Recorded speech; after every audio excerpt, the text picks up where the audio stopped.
Assalamualaikum warahmatullahi wabarakatuh. Nama saya Rasyali Nopradikta dengan NIM E2210284. Pada kesempatan kali ini, perkenankan saya untuk menjelaskan materi tentang negara hukum dan konstitusi.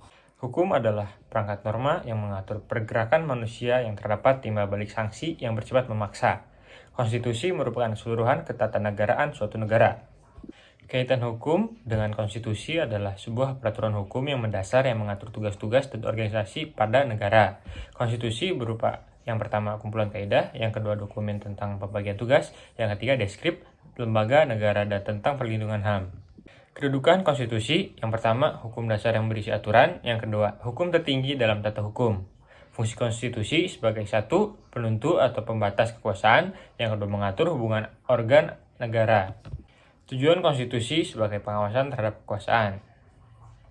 Lalu selanjutnya perubahan Undang-Undang 1945 dan hasil-hasilnya. Yang pertama, amandemen konstitusi, perubahan secara adendum. Yang kedua, pembaruan konstitusi, perubahan secara keseluruhan.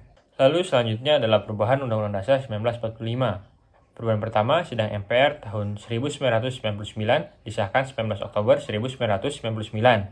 Perubahan kedua, sidang MPR pada 18 Agustus tahun 2000. Perubahan ketiga, sidang MPR pada 10 November 2001. Perubahan keempat, sidang MPR pada 10 Agustus 2002. Konstitusi yang pernah berlaku di Indonesia. Sejak proklamasi, berlaku 3 macam dalam 4 periode, yaitu periode pertama 18 Agustus 1945 sampai 27 Desember 1949, yang terdiri dari pembukaan, batang tubuh 16 bab, 37 pasal, 4 aturan, 2 aturan tambahan dengan bagian penjelasan.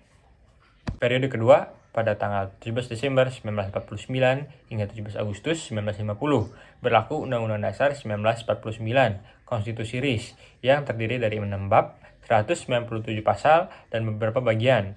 Lalu periode ketiga pada tanggal 17 Agustus 1950 yang terdiri dari 6 bab, 145 pasal, dan beberapa bagian.